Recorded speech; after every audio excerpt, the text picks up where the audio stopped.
Canlar, hər vaxtınız xeyir olsun. Bugünkü dərsimiz ikinci dərəcəli üzvlər olacaq. İkinci dərəcəli üzvlər təyin, tamamlıq, zərflikdir. Keçən dərs dedik ki, ikinci dərəcəli üzvlər cümlənin özünü təşkil etmir. Yəni cümlədə olmasa da olur.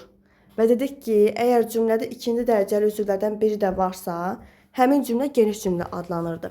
Yəni əgər bir cümlədə təyin varsa və yaxud da ki, tamamlıq varsa, zərflik varsa, bunlardan biri də varsa, həmin cümlə geniş cümlə adlanırdı. Təyindən başlayaq. Demək, təyin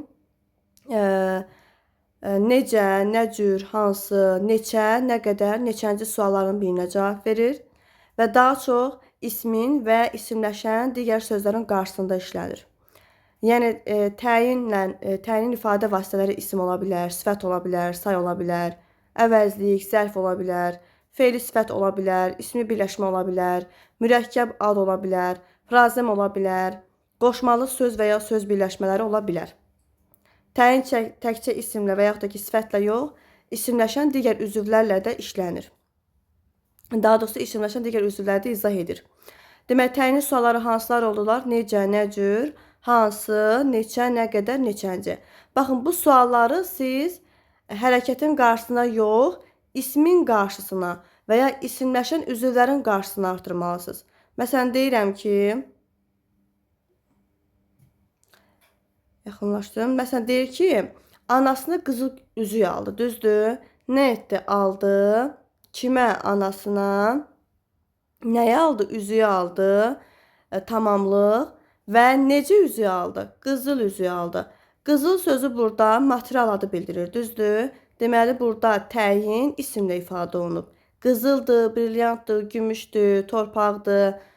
Bu kimi sözlərimiz dəridir. Parça adları olsun, material adları olsun, element adları olsun, bunlar isimdirlər, sifət deyirlər. Deməli, burada təyin isimlə ifadə olunub.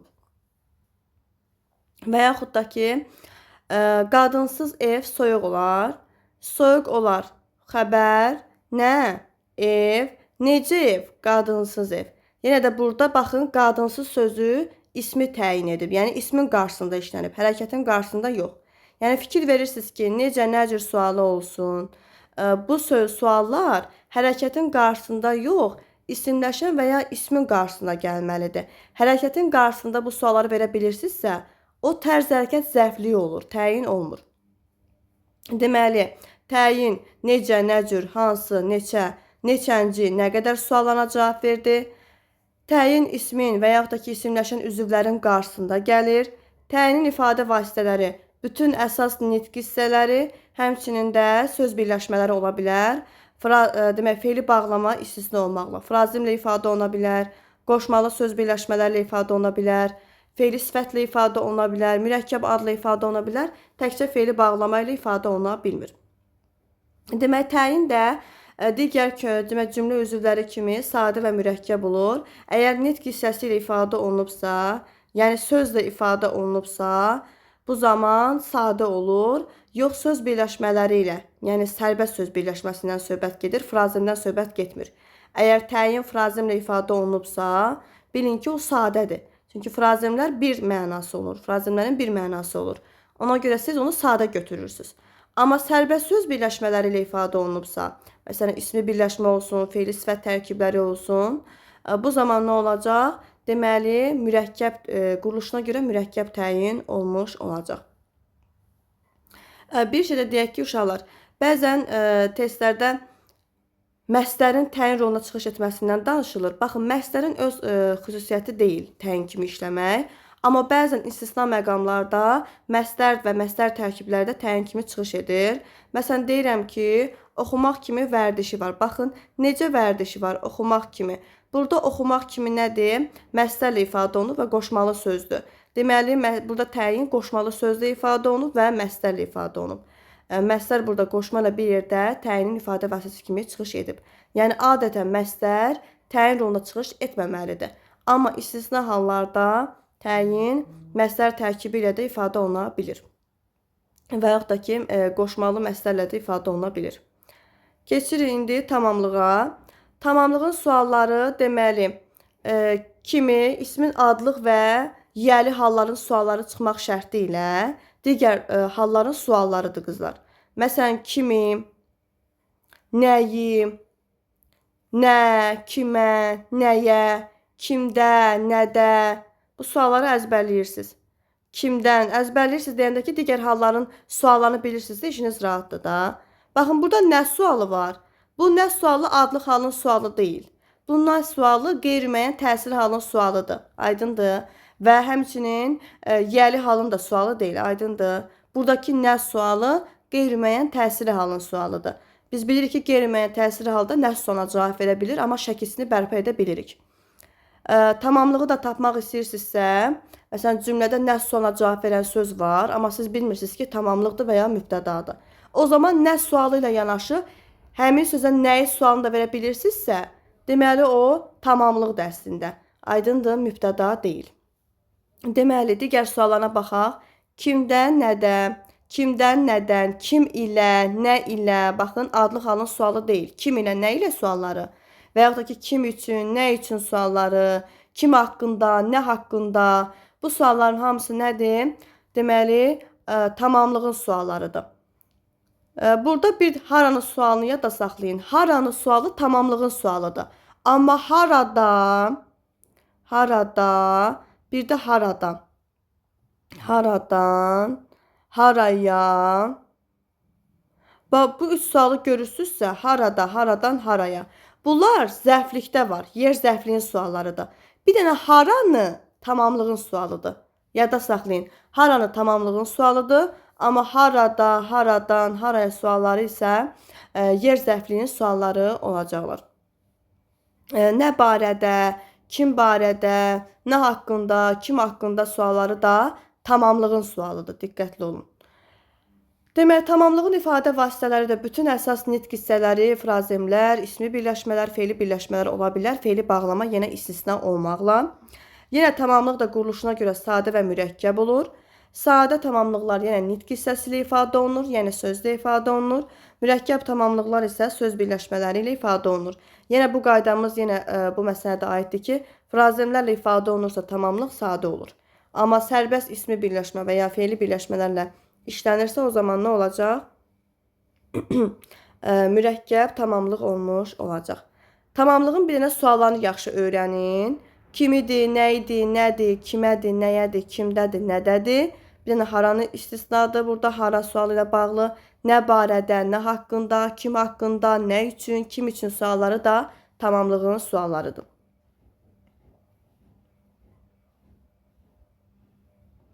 Keçək zərfliyə. Zərfliyin məna növləri çoxdur. Yəni, zərflə zərfliyi qarışdırmırsınız əvvəla, bunu yadda saxlayın. Zərflik sintaktik vahiddir, amma zərf isə morfoloji vahiddir. Zərfin deməli 4 məna növü var. Yerdir, zamandır, tərz hərəkətdir, miqdardır. Amma zərfliyin səbəb, məqsəd kimi növləri də var.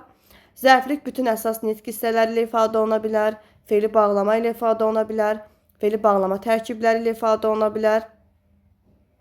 Amma zərf özü nitq hissəsidir, aydındır.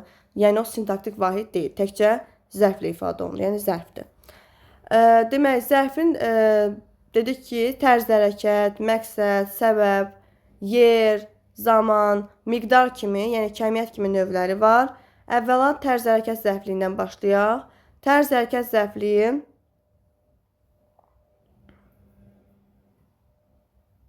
deməli, hərəkətin icra tərzini bildirir, hərəkətin qarşısında gəlir.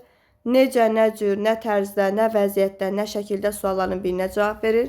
Tərz hərəkət zərfinin ifadə vasitələri zərflə ifadə oluna bilər. Fe'li bağlama tərkibləri, qoşmalı söz və söz birləşmələri, sual əvəzlikləri və frazemlərlə ifadə oluna bilər. İsmi birləşmələrlə ifadə oluna bilər. İkinci tərəfi halda, şəkildə, vəziyyətdə, tərzdə olan sözlərlə ifadə oluna bilər. Və zərflik də quruluşuna görə sadə mürəkkəb olur. Nitq hissəsi ilə ifadə olunursa sadə, söz birləşmələri ilə ifadə olunursa mürəkkəb deməli olacaq. Tərz hərəkət zərfləri uşaqlar, bax, necə, nəcür sualı təyinin də sualları idi. Təyin isimləşən üzvlərin qarşısına gəlir. Amma zərflik isə hərəkətin qarşısına gəlir. Yəni, bu sualları hərəkətin qarşısına görəndə siz zərflik götürürsünüz. İsimləşən üzvlərin qarşısında gəlsə, nə götürəcəksiniz? Təyin götürəcəksiniz. Diqqətli olun. Bir də baxın burada fe'li bağlamanı görürsüz. Fe'li bağlama yalnız zərflik olur. Yəni cümlə özü kimi yalnız zərflik olur. Və tərz hərəkət zərfliyinin ifadə vasitəsi də ola bilər.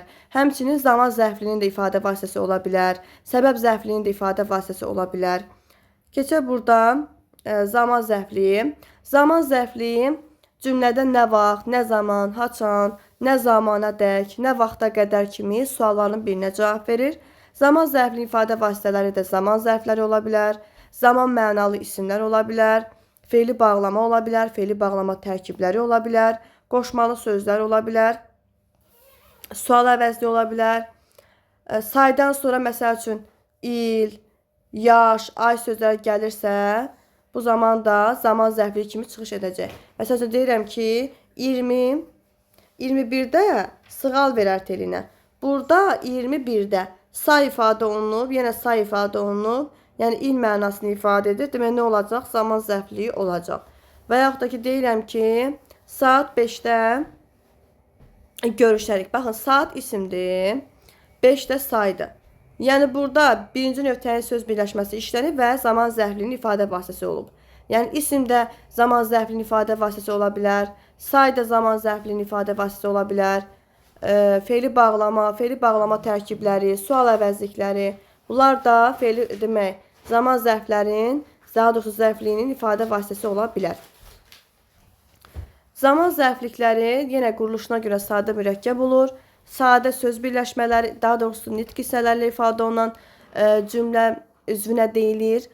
Amma söz birləşmələri ilə ifadə olunursa, bu zaman yenə mürəkkəb olacaq. Keçək yer zərfliyinə. Yer zərfliyinin suallarını bayaq demişdim. Baxın, harada, haradan, hara ilə, harada, haraya, haradan, hara ilə suallarının birinə cavab verir. Yer zərfli ifadə vasitələrini yada saxlayın. Yer zərfləridir, yer mənalı isimlərdir, ismi birləşmədir, qoşmalı söz və söz birləşmələridir. Məsələn, nümunəyə baxaq. Deyirəm ki, biz içəri getdik. İçəri bilirsiniz ki, yer zərfidir. Burada zərflik yer zərfi ilə ifadə olunub. Və ya oradan kim gəldi? Haradan, oradan. Oradan da yenə yer zərfidir. Demək, yer zərfli burada elə yer zərfinin özü ilə ifadə olunub. Sonra kənd, şəhər tipli sözlər, qəsəbə olsun, məhəllə olsun, ölkə olsun, bölgə olsun, rayon olsun. Bu sözlər də əgər cümlədə harada, haradan, hara ilə sualların birinə cavab verirsə nə olacaq? Yer zərfliyi olacaq. İsmi birləşmələri də həmçinin, söz birləşmələri də həmçinin. Sonra keçirik kəmiyyət zərfliyinə. Kəmiyyət zərflikləri sualların neçə, daha doğrusu nə qədər, neçə sualı yoxdur. Nə qədər və nə dərəcədə sualına cavab verir, hərəkətin qarşısını axtarırsınız uşaqlar. Nə qədər və nə dərəcədə sualları hərəkətin qarşısını axtarırsınız. Əşyanın qarşısında, isimlərin qarşısında yox. Fikir verin kəmiyyət zərfliklərinə. Məsələn, tamamilə kəmiyyətdir, illərlə kəmiyyətdir, qisməndir, kəmiyyətdir. Ondan sonra büsbütün sözü hərəkətin qarşısında görürsünüzsə, kəmiyyətdir. Qədərincə sözü kəmiyyətdir. O qədər sözü kəmiyyətdir. Yəni yada saxlayırsınız. O qədər, qədərincə, qismən, bir dəfə, büsbütün, tamamilə, xeyli, çox, az, illərlə kimi sözlər hərəkətin qarşısında gəlirsə, nə qədər sualına cavab verir və yaxud da ki, nə dərəcədə sualına cavab verir və kəmiyyət zərfliyi olur.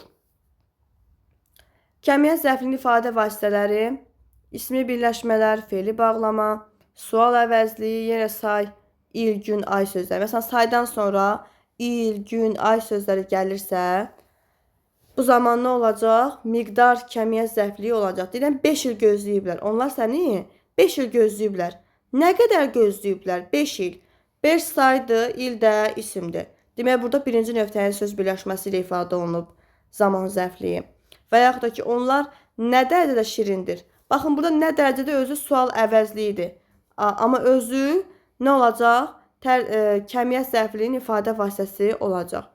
Və ya deyirəm ki, yeməkdən doyunca yedik. Yəni, doyana qədər yedik. Nə qədər yedik? Doyunca yedik. Burada da fe'li bağlama, miqdar zərfliyinin ifadə vasitəsi olacaq. İsmi birləşmə ilə ifadə olunur, fe'li bağlama ilə ifadə olunur, sual əvəzli ilə ifadə olunur. Saydan sonra il, gün, ay sözləri gəlirsə, cümlədə nə qədər sonra cavab verirsə, orada da miqdar zərfliyi olacaq. Keçək səbəb zərfliyinə. Səbəb zərflikləri niyə, nə üçün, nədən ötürü, nə səbəbə suallarına cavab verir. Təsriflənməyən feillərlə, feili birləşmələrlə, ismi birləşmələrlə, sual əvəzlikləri ilə, sözlərlə, qoşmalı sözlərlə və söz birləşmələrlə ifadə oluna bilir. Baxın, məqsədlə səbəb zərfliyinin bir-birinə çox bənzəyir. Fərqləndirmənin yeganə yolu odur ki, əvvəla yeganə usul deyəndə iki usul, çox usullar var. Özünüzə uyğun bir usul tapırsınız. Yəni seçirsiniz daha doğrusu. Məsələn, səbəb zərfliyinin ifadə vasitəsində, yəni niyə, nədən ötürü suallarına cavab verən birləşmədə hərəkət əsas feildən əvvəldə olur. Məsələn, nə demək istəyirəm? Baxın, burada bir cümləyə baxaq. Deyir, nənə bunun dəcəlini görüb acıqlandı. Acıqlanıb nənə. Niyə acıqlanıb? Bunun dəcəlini görüb. Deməli, birinci bunu görür. Bu hərəkət keçmişdə baş verib. Əsas feil bundan əvvəl baş verib. Əsas feil dediyim acıqlandı feilidir. Bu feildən əvvəl bu görməlidir ki, sonra acıqlanmalıdır. Düzdür? Deməli, hərəkət keçmişdə baş verir. Keçmişdə baş veribsə, buradakı hərəkət əsas feildən, yəni buradakı feildən əvvəl baş veribsə, səbəb olacaq. Nənəm niyə acıqlandı? Çünki dəcəlliyi görüb sonra acıqlanıb. Yəni bu hərəkət bundan əvvəl baş verir. Amma məqsəddə elə deyil.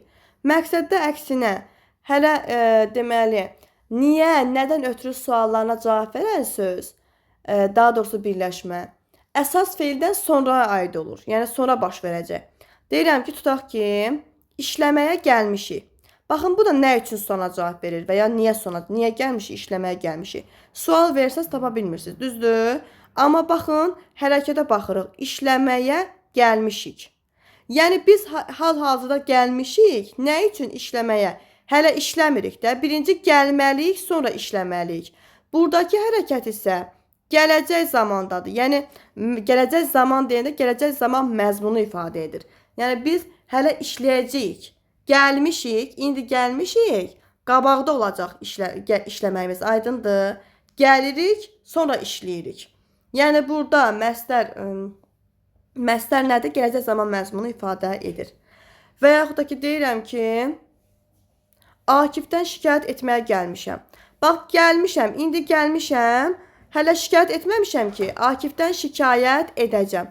Deməli, Akifdən şikayət edəcəm hərəkəti, hələ sonra şikayət edəcəm də, indi gəlmişəm.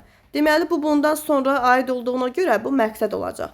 Bir də ki, ikinci usul odur ki, bu usula tapa bilmədinizsə, yada saxlayın. Birləşməyə məstər olsun, məstər tərkibinə olsun. Əgər cümlədə niyə sualı ilə yanaşı nə məqsədlə sualını verə bilirsənsə, deməli orada məqsəd zərfliyi var. Çünki səbəb zərfliyinə biz nə məqsədlə sualını verə bilmirik. Məsələn, deyirəm ki, Akifdən şikayət etməyə gəlmişəm. Nə məqsədlə gəlmişəm? Akifdən şikayət etməyə gəlmişəm. Amma səbəb zərfliyinə nə məqsədlə sualını vermək olmur. Məsələn, qonşunun sərvənkarlığından evi su bastı. Nə məqsədlə evi su bastı demək olmur axı. Deməli, burada sual verməklə də rahat şəkildə siz səbəb zərfliyi ilə məqsəd zərfliyini fərqləndirə bilərsiniz. Deməli, səbəb zərfliyinin ifadə vasitələri hansılar oldular? Feili birləşmələr oldu, ismi birləşmə oldu, sual əvəzliyi oldu, qoşmalı sözlər oldu, isimlə, sifətlə ifadə oluna bilər, təsriflənməyən feillə ifadə oluna bilər, məstər tərkibi məstərlə, feili sifət tərkibi ilə ifadə oluna bilər. Məqsəd zərfliyi də həmçinin məstər tərkibi ilə, sual əvəzi ilə, ismi birləşmə ilə ifadə oluna bilər. Üçün ötürü görə qoşmalarla işlənən söz və ya söz birləşmələrlə ifadə oluna bilər. Məqsəd və səbəb zərflikləri də quruluşuna görə sadə, mürəkkəb ola bilir. Yəni, bütün cümlə üzvlərinə aid bir məqamdır. Səbəb və məqsəd zərfliklərinin fərqini burada da verib. Gəlin bir daha cədvəldə baxaq. Baxın, iş xəbərdəki işdən əvvəl olur. Burada özü nümunə şəklində verilib. Məsələn, imtahandan keçdiyi üçün sevinir. Niyə sevinib? Artıq imtahandan keçib ona görə. Görürsünüz, bu keçmişdə baş verib. Sevinməsi indi olur, aydındır. Deməli, imtahandan keçib artıq, ona görə indi sevinir. Bu keçmişdə baş verib. Amma deyir ki, imtahandan keçmək üçün çalışır. Bax, imtahandan hələ keçməyib, ha. Keçəcək. Bunun üçün nə edir? İndi çalışır. Çalışır ki, nə etsin? Keçsin imtahandan. Hələ imtahandan keçməyib. Qabaqda olacaq, qarşıda olacaq imtahandan keçmək. Demək, bu məqsəddir, amma digəri səbəb bildirirdi. Və yaxud da ki, səbəb zərflikləri adətən çıxışlı halda olur. Amma məqsəd zərflikləri yönlü halda olur. Bu adətəndir, yəni hər zaman deyə bir şey yoxdur. Sonra məqsəd zərflikləri adətən məsdər tərkibləri ifadə olunur. Amma səbəb fe'li sifət və fe'li sifət tərkibləri ifadə olunur. Suallarında da baxın verilib burada. Əgər nə səbəb sualı ilə yanaşı, nə məqsəd də sualını verə bilirsinizsə, orada məqsəd zərfliyidir. Yox, nə məqsəd də sualını verə bilmirsinizsə, o zaman səbəb zərfliyi olacaq. Belə düşünürəm ki, artıq ikinci dərəcəli üzvlər haqqında da məlumatınız oldu. Nə sualınız olsa verə bilərsiniz.